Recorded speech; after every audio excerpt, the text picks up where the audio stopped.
Unified 911, anong matutulong namin sa'yo? Anya ti maitulong miken ka po. Anong may tatabang ko sa imo? Unsay akong ikatabang nimo? Ngini makadabang na misal ka no. Sa anumang wika o dialekto, may tulong na darating sa iyo.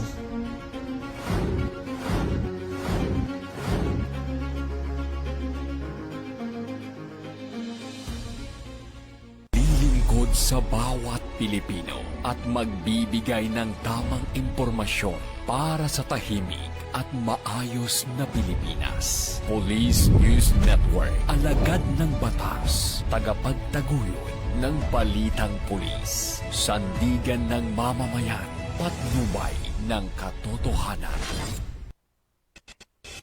Na Kampo Krame, maghahatid ng pinakahuling kaganapan at nagbabagang balita. Ito ang PNN Police News Network. At ngayon, ang inyong mga tagapagbalita. Magandang araw, bagong Pilipinas. Ako ang inyong alagad ng batas taga-taguyod ng Balitang Pulis, Patrolman Julius Sam Acad. Maghatid sa inyo ng tamang balita, kwento ng pulis at serbisyo para sa mamamayan, at ito ang PNP News Online. Ang pangunahing balita ng Police News Network, alagad ng batas taga-taguyod ng Balitang Pulis.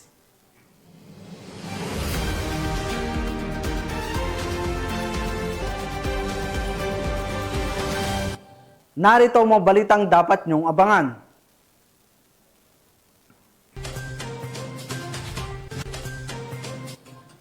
Lalaki, arestado sa kasong murder sa Maguindanao del Norte. 3, nasa kote sa Dagupan City dahil sa pagbebenta ng smuggled cigarettes online. At most wanted person arestado sa kasong frustrated murder sa Eastern Samar.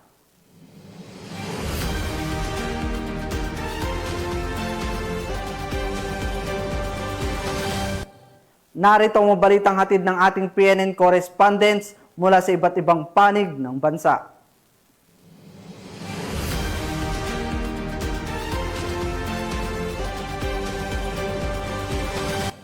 Simulan natin ang balita mula sa bahagi ng Luzon.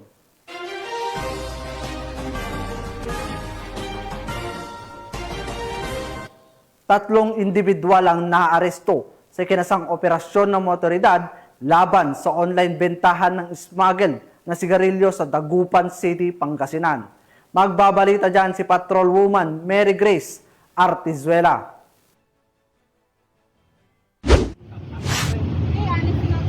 Tatlong online seller na sangkot sa pagbebenta ng smuggled na sigarilyo ang arestado sa Dagupan City, Pangasinan. Sa isinagawang cyber patrolling, natuntun ng mga otoridad ang Facebook account na ginagamit ng isa sa mga suspect sa pagbebenta ng mga puslit na sigarilyo online. Agad na kumilos ang mga tauhan ng Pangasinan Provincial Cyber Response Team ng RACU 1 at nakipag-ugnayan sa mga suspect para sa isang meet-up na nauwi sa matagumpay na entrapment operation. Nakumpiska mula sa operasyon ang mahigit 500 rims ng smuggled na sigarilyo. Nahaharap ang tatlong suspect sa patong-patong na kaso, kabilang ang paglabag sa Tax Reform Act at Tobacco Regulation Act of 2003. Muli naming pinapaalalahanan ng publiko na maging mapanuri sa bawat transaksyon online. Mula dito sa Kampo Krame, ako ang inyong PNN correspondent, Patrolwoman Mary Grace Artizuela, nagbabalita para sa Police News Network, alagad ng batas, taga-taguyod ng Balitang Pulis. Maraming salamat, Patrolwoman Artizuela. Kulungan ng bagsak ng isang minor de edad at 2 pang suspect matapos maaresto sa sinagawang bypass operation sa Aringay PNP sa La Union. Yan ang tinutukan ni Police Corporal J.R. Del Mendo. Arestado ang isang minor de edad at 2 pang sospek na 47 at 30 anyos sa sinagawang bypass operation ng mga miyembro ng Aringay Municipal Police Station sa Barangay Dulaw, Aringay, La Union. Nakumpiska sa nasabing operasyon ang 5 gramo ng hinihinalang shabu na nakapaloob sa 15 transparent plastic sachet at nagkakahalaga ng 34,000 pesos. 2 gramo ng hinihinalang dahon ng marijuana na nagkakahalaga naman ng 1,400 pesos kasama ang glass tube na naglalaman ng suspected marijuana residue. Nakumpiska din ang 2 cellphone at isang 1,000 peso bill bypass money at isang motorsiklo na ginamit ng mga sospek. Isinagawa ang inventory at marking sa mga ebidensya sa mismong lugar ng operasyon sa presensya ng mga sospek at ng mga mandatory witnesses. Ang nabanggit na minor de edad ay isa sa ilalim sa probisyon ng Republic Act 9344 o ang Juvenile Justice and Welfare Act, habang ang 2 namang sospek ay naharap sa kasong paglabag sa Republic Act 9165 o ang Comprehensive Dangerous Drugs Act of 2002. Mula dito sa Ilocos Region, ito ang inyong PNN Correspondent, Police Corporal J.R. Del Mendo, alagad ng batas, tagataguyod ng Balitang Pulis. Maraming salamat, Corporal Del Mendo. Hindi nakaligtas sa batas ang isang regional most wanted person matapos maaresto ng operatiba ng Tansa Municipal Police Station sa Barangay Tres Cruces, Tansa, Cavite. Magbabalita dyan si Patrol Woman Mary May Sarturio. Arestado ang isang regional level most wanted person na may kasong 2 counts of rape sa isinagawang operasyon ng mga tauhan ng Tansa Municipal Police Station sa Barangay Tres Cruces, Tansa, Cavite. Nito lamang Setyembre 15 taong kasalukuyan. Kinilala ang suspect na si alias Franz, residente na nasabing lugar. Naaresto ang suspect sa bisa ng warrant of arrest para sa kasong 2 bilang ng panggagahasa na walang inirekomendang piyansa. Kasalukuyang nasa kustodiya ng Tansa Municipal Police Station ang suspect para sa kaukulang dokumentasyon at tamang disposisyon. Ang pag-aresto sa suspect ay patunay ng patuloy na kampanya ng Cavite Police Provincial Office para protektahan ang komunidad at bigyang katarungan ng mga biktima ng karumal-dumal na krimen. Mula rito sa Calabarzon, ang inyong Police News Network Correspondent, Patrol Woman Mary May Sarturio, alagad ng batas, tagataguyod ng Balitang Pulis. Maraming salamat, Patrol Woman Sarturio. Sa isang kinisang bypass operation ng mga otoridad sa bayan ng Mamburao Occidental, Mindoro, naaresto ang isang lalaki na may sangkot sa pagbebenta ng iligal na droga. Yan ang tinutukan ni Patrol Woman Abigail Datu. Sa illegal na droga ang matagumpay na ikinasa ng mga otoridad na nagresulta sa pagkakaaresto ng isang suspect sa Sitio Boribor, Barangay Payumpon, Mamburao Occidental, Mindoro nitong Setyembre taong kasalukuyan. Pinangunahan ng Philippine Drug Enforcement Agency Regional Office Mimaropa, Regional Special Enforcement Team ang operasyon, katuwang ang Philippine Drug Enforcement Agency Regional Office Mimaropa, Occidental Mindoro Provincial Office at Municipal Drug Enforcement Unit ng Mamburao Municipal Police Station. Sa isinagawang operasyon, nakumpiska mula sa suspect ang mga sachet ng hinihinalang shabu matapos ang isinagawang transaksyon. Kaagad na dinakip ang suspect at dinala sa himpilan ng pulisya para sa kaukulang dokumentasyon at pagsampa ng kaso sa paglabag sa Republic Act 9165 o ang Comprehensive Dangerous Drugs Act of 2002. Patuloy na pinaigting ng Philippine Drug Enforcement Agency at kapulisan ang kanilang kampanya kontra droga bilang bahagi ng mas malawak na agenda ng pamahalaan upang masugpo ang iligal na kalakalan at mapanatili ang katahimikan at kaayusan ng rehiyon. Sa ilalim ng 7-point agenda ni Acting Chief PNP Police Lieutenant General Jose Melencio C. Nartates Jr., higit na pinaigting ang kampanya laban sa iligal na droga bilang mahalagang bahagi ng malawakang laban kontra kriminalidad, isang direktiba na nakatuon sa disiplina, integridad at malasakit tungo sa isang mas ligtas at maayos na bagong Pilipinas. Mula dito sa Calapan City, Oriental, Mindoro, ako po ang inyong Police News Network Correspondent, Patrol Woman Abigail B. Datu, alagad ng batas, tagataguyod ng Balitang Pulis. Maraming salamat, Patrol Woman Datu. Matapos ang halos isang dekadang pagtatago, tuluyang naaresto ng mga operatiba ng San Miguel Municipal Police Station, Catanduanes, ang isang municipal most wanted person na may kinakaharap na kasong kriminal. Magbabalita dyan si Police Staff Sergeant Tadeos Quintana. Na naaresto ng mga operatiba ng San Miguel Municipal Police Station ang tinaguriang Municipal Most Wanted Person ng bayan ng San Miguel matapos ang halos 10 taong pagtatago sa batas sa isang operasyong isinagawa sa pangunguna ni Police Captain Rene R. Albao, officer in charge ng nasambit na himpilan, katuwang ang CIDG Regional Intelligence Unit ng Memaropa, Buwak MPS, Marinduque PPO at Maritime Marinduque. Nito lamang Setyembre 11 taong kasalukuyan. Kinilala ng mga otoridad ang suspect na si alias Placo at residente ng Barangay Partagan, Salvacion, San Miguel, Catanduanes. Ang nasabing operasyon ay batay sa warrant of arrest na inilabas ng presiding judge ng RTC Branch 43, Bira, Catanduanes, kaugnay ng kasong frustrated homicide sa ilalim ng criminal case number 3183 na may piyansang sa halagang 25,000 pesos. Sa kasalukuyan, nasa kustodiya na ng San Miguel MPS ang akusado para sa kaukulang disposisyon at dokumentasyon. Mula dito sa probinsya ng Catanduanes, ang Dahapi Island ng Kabikulan, ako ang inyong PNN Correspondent, Police Staff Sergeant Quintana, alagad ng batas, tagataguyod ng Balitang Pulis. Maraming salamat Staff Sergeant Tadeos Quintana. Isinagawa ng Piat Police Station ang Barangay Peacekeeping Operation Seminar and Worship sa bayan ng Piat, Cagayan upang ihanda at palakasin ang kanilang kakayahan sa pagpapanatili ng kaayusan, mabilis na pagtugon sa insidente at mas epektibong pakikipag-ugnayan sa PNP. Police Corporal Roldan Giab sa report. Matagumpay na isinagawa ng Piat Police Station sa pamumuno ni Police Captain Lief Bernard Guya, Acting Chief of Police, ang Barangay Peacekeeping Operations Seminar and Workshop para sa huling cluster ng mga barangay na kinabibilangan ng Katarawan, Villaray at Warat nitong buwan ng Setyembre ngayong taon. Kabilang sa mga tinalakay na paksa ang mga mandato at tungkulin ng BPATS, First Aid, Disaster Preparedness, VAUC at aktwal na demonstrasyon ng arresting techniques. Layunin ng aktibidad na higit pang hasain ang kakayahan ng mga barangay peacekeeping action teams sa pagpapanatili ng kapayapaan at kaayusan sa kani-kanilang nasasakupan. Nakiisa sa nasabing pagsasanay ang mga tauhan ng 202nd Maneuver Company ng Regional Mobile Force Battalion 2, Bureau of Fire and Protection, mga punong barangay at mga kinatawan mula sa LGU Piat bilang suporta sa programa ng kapulisan. Ayon kay Police Captain Guya, ang BPATS ang katuwang ng kapulisan sa pagbibigay ng agarang aksyon at serbisyo sa mga barangay. Sa pamamagitan ng ganitong pagsasanay, mas napapalakas ang kanilang kakayahan upang matiyak ang kaligtasan at kapayapaan ng komunidad.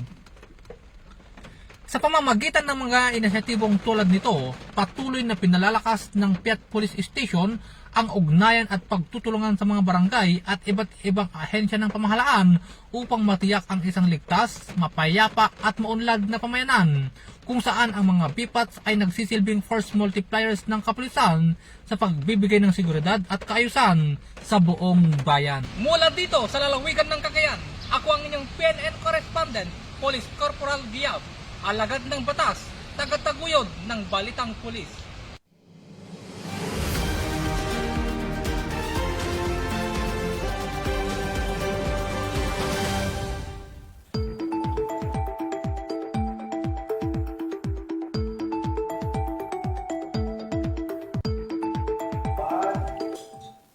Para sa ating weather update, ayon sa Pag-asa, patuloy na tumatahak sa Northern Luzon ang Tropical Depression Marisol at huling namataan sa bahagi ng Tanudan, Kalinga. Taglay ang lakas na hangin na 55 km per hour, bugsong hanggang 90 km per hour at kumikilos pahilagang kanluran sa bilis na 15 km per hour. Nakataas pa rin sa Tropical Cyclone Wind Signal number 1 sa ilang bahagi ng Northern at Central Luzon. Inaasahan din ang malalakas na ulan at hangin, pati na rin ang maalon hanggang mabagyong karagatan sa mga apektadong baybayin. Paalala ng Pag-asa, mag-ingat ang publiko, lalo na sa mga lugar na mababa at bulubundukin. Ang Marisol ay posibleng lumakas bilang tropical storm paglabas nito sa Luzon Strait bukas. Tunghayan naman natin ang mabalita mula sa Visayas.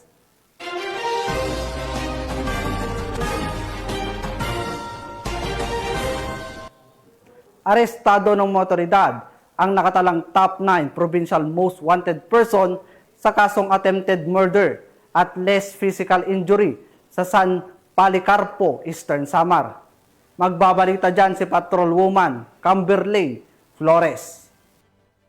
Estado ng mga autoridad ang nakatalagang top 9 provincial most wanted person na may kasong attempted murder at less serious physical injuries matapos mahuli sa barangay Kahagwayan, San Policarpio, Eastern Samar. Bandang alas 3 ng hapon nang maaresto ang akusado ng mga tauhan ng 801st Maneuver Company Regional Mobile Force Battalion 8 kasama ang San Policarpio Municipal Police Station, Dolores Municipal Police Station, 1st Eastern Samar Provincial Mobile Force Company, Eastern Samar Provincial Intelligence Unit, Provincial Intelligence Team Eastern Samar at Regional Intelligence Unit 8 sa bisa ng warrant of arrest para sa kasong attempted murder na may inirekomendang piyansa na 120,000 pesos at para sa kasong less serious physical injuries na may inirekomendang piyansa na 3,000 pesos para sa pansamantalang kalayaan. Dinala ang akusado sa San Policarpio MPS para sa kaukulang dokumentasyon at tamang disposisyon. Ang operasyon ay naging matagumpay sa pakikipagtulungan ng mamamayan upang mapaigting ang kampanya kontra kriminalidad para mapanagot ang mga taong may sala sa batas at mapanatiling ligtas ang komunidad tungo sa bagong Pilipinas. Mula dito sa Eastern Visayas, ako ang inyong PNN correspondent, Patrolwoman Flores, alagad ng batas, tagataguyod ng Balitang Pulis. Maraming salamat, Patrolwoman Flores. Nadakip ng pulisya ang isang high-value target sa ikinasang bypass operation sa barangay Trapiche, Oton, Iloilo. Ang report mula kay Patrolwoman Glidel, astrologo. Isang high-value individual ang naaresto sa matagumpay na buy-bust operation na isinagawa ng Station Drug Enforcement Team ng Oton Municipal Police Station. Nito lamang 15 ng Setyembre taong kasalukuyan. Pinangunahan ng operasyon ni Police Lieutenant Colonel Ali V. Estamber, hepe ng pulisya ng Oton. Bandang alas 9 ng umaga sa barangay Trapeche, Oton, Iloilo. Kinilala ang suspect sa alias na Anthony, 39 na taong gulang, binata, walang trabaho at residente ng Zone 1, Barangay Rizal, Palapala, Iloilo City. Nakumpiska mula sa kanya ang suspected shabu na tumitimbang ng humigit kumulang 60 gramo na may standard drug price value na tinatayang 408,000 pesos. Sa ngayon, nasa kustudiya na ng Oton MPS si Anthony at naharap sa kasong paglabag sa Republic Act 9165 o ang Comprehensive Dangerous Drugs Act of 2002. Patuloy ang kapulisan ng Western Visayas sa kanilang mahigpit at matatag na laban kontra iligal na droga upang matiyak ang kaligtasan at kapayapaan ng lalawigan ng Iloilo. Mula dito sa Police Regional Office 6, ako ang inyong Police News Network correspondent, Patrolwoman Glidel, astrologo, alagad ng batas, tagataguyod ng Balitang Pulis. Maraming salamat, Patrolwoman Astrologo. Patuloy na pinapalakas ng Lapu-Lapu City PNP ang kanilang ugnayan sa mamamayan matapos magsagawa ng community engagement at lecture sa Lapu-Lapu City, Cebu. Yan ang balitang hatid ni Patrolwoman Annalyn Canoog. Sa gawa ng Lapu-Lapu City Police Office ang isang makabulong community engagement activity noong 14 ng Setyembre sa taong kasalukuyan sa Barangay Basak, Lapu-Lapu City sa ilalim ng pamumuno ni Police Colonel Diane V. Agustin, City Director. Pinangunahan ni na Police Lieutenant Colonel Karen R. Barcoleta, Chief ng City Community Affairs and Development Unit, Police Captain Allen John Argermudo, OIC ng Police Station 4, at Abdurrahim Lopez, Presidente ng Salaa Police Advocacy Group ang nasabing aktibidad. Bilang bahagi ng programa, nagbigay ang mga tauhan ng kado ng mahalagang lecture ukol sa Republic Act 9262 o Violence Against Women and Their Children Act, Anti-Criminality at Cybercrime Awareness. Umabot sa 73 na kalahok ang nakinig at nakibahagi sa talakayan. Layunin ng aktibidad na mapalalim ang kaalaman ng komunidad tungkol sa mga batas at isyong panlipunan. Gayon din ang pagtibay ng ugnayan ng kapulisan at mamamayan sa pagsulong ng ligtas at mapayapang pamayanan. Patuloy na pinalalawig ng Lapu-Lapu City Police Office ang pagbibigay kaalaman at impormasyon hinggil sa kriminalidad at seguridad sa pamamagitan ng Community Outreach Program. Malaki ang naitutulong nito upang mabawasan ang pangamba at takot ng komunidad sa kaganapan sa lipunan. Ipinakita rin ito na ang kapulisan ay laging handang protektahan at tugunan ang anumang balakid sa kapayapaan. Sa pamamagitan ng pagbibigay impormasyon at pagbibigay diin sa kooperasyon ng bawat sektor, muling pinamalas sa mga kapulisan ng Lapu-Lapu City ang kanilang dedikasyon, proteksyon at kapakanan ng publiko. Mula dito sa Central Visayas, ako ay yung PNN correspondent, Patrolwoman Annalyn N. Canoog, alagad ng batas, tagataguyod ng Balitang Pulis. Maraming salamat Patrolwoman Kanoog. Narito naman ang mabalita mula sa bahagi ng Mindanao.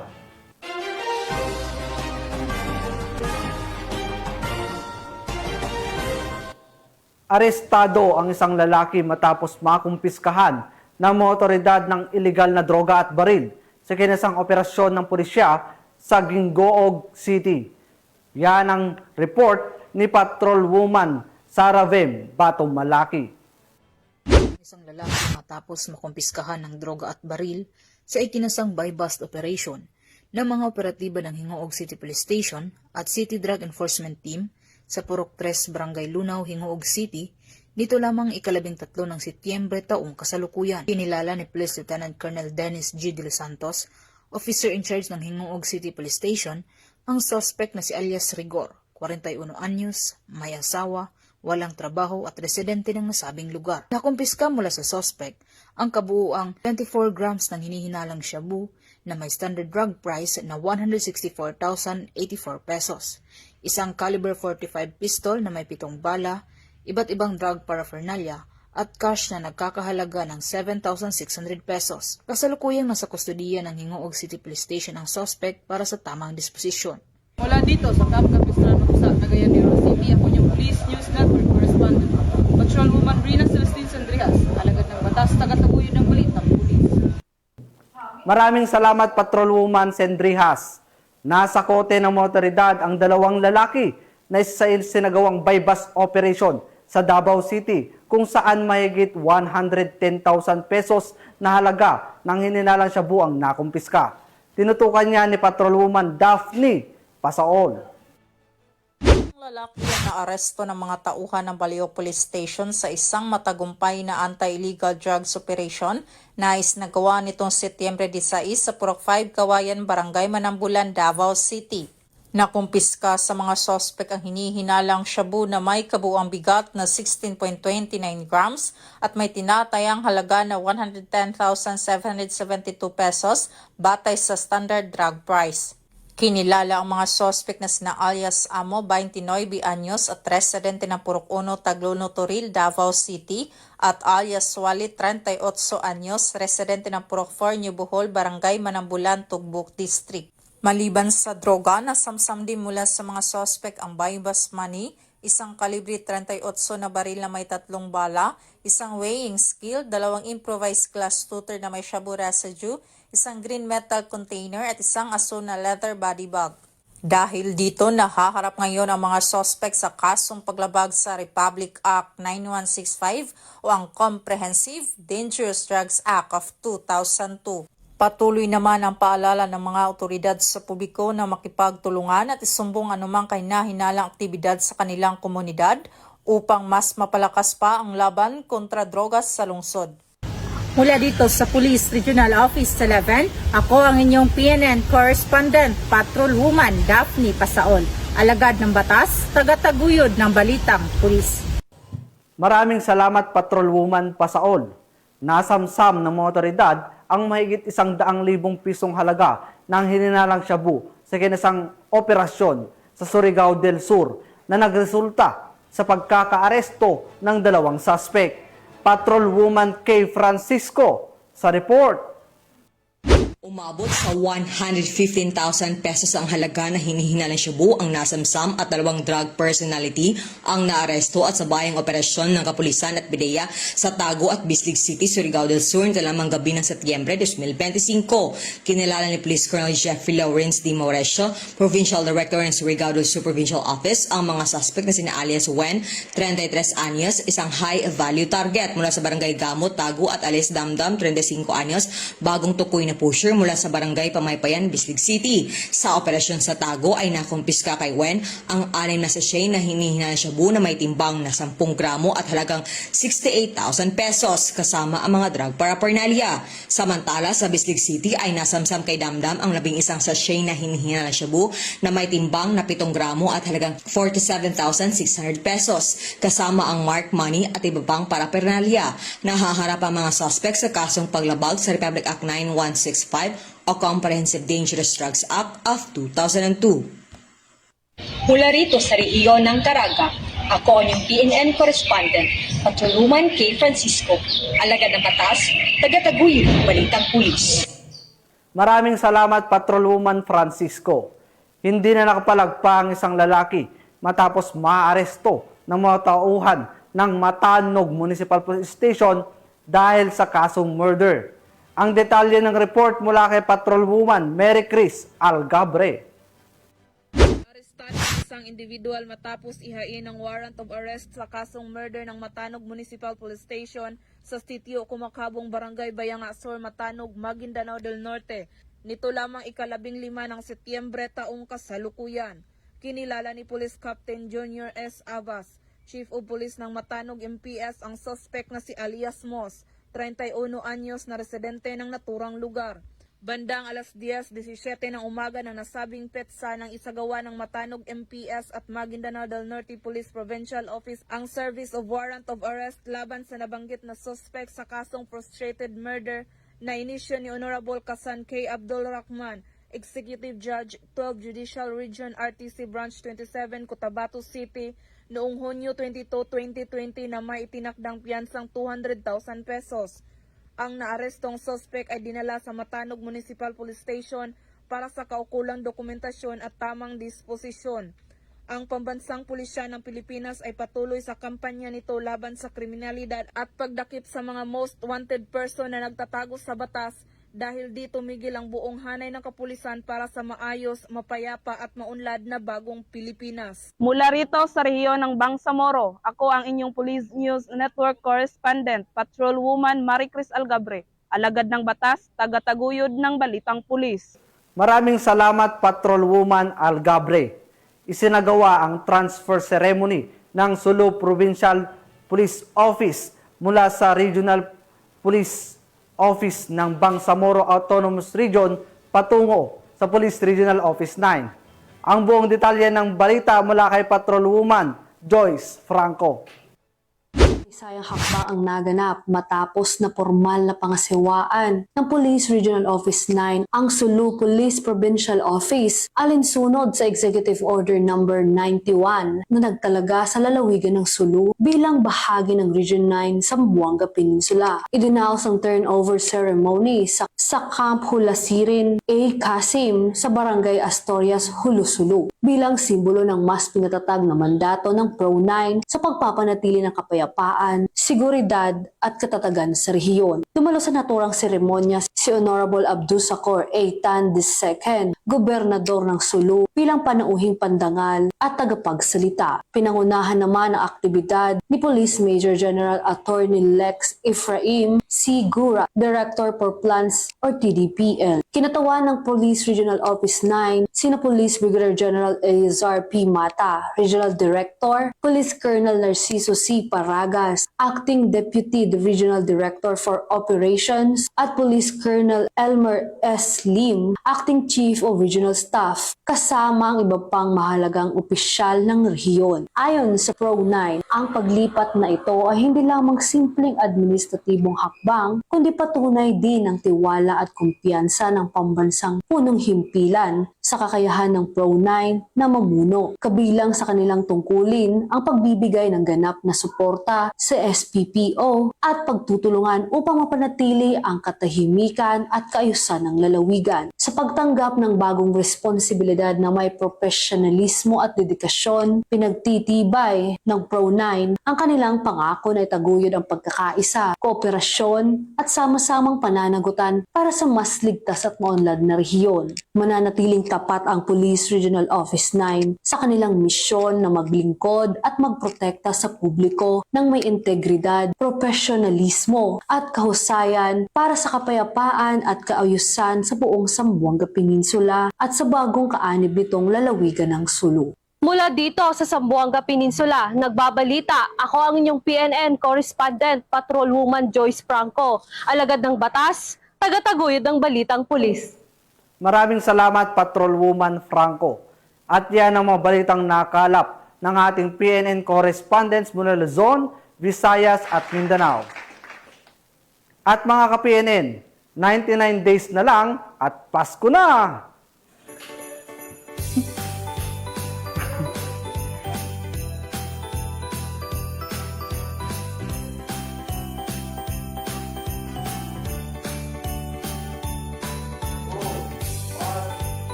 at sa ngalan ng pamunuan ng Philippine National Police sa pangunguna ni Acting Chief PNP Police Lieutenant General Jose Merencio Nartates Jr. at sa pamumuno ni President Ferdinand Bongbong Marcos Jr. Kami ay maglilingkod sa bawat Pilipino at magbibigay ng tama at balansing balita. Mula rito sa tanggapan ng tagapag-ugnay ng Pambansang Pulisya, kami ang inyong alagad ng batas taga-taguyod ng Balitang Pulis. Ako ang inyong tagapag-ugnay, Patrolman Julius Sam Acad, maghatid sa inyo ng tamang balita, kwento ng pulis at serbisyo para sa mamamayan at ito ang PNP News Online, ang pangunahing balita ng Police News Network.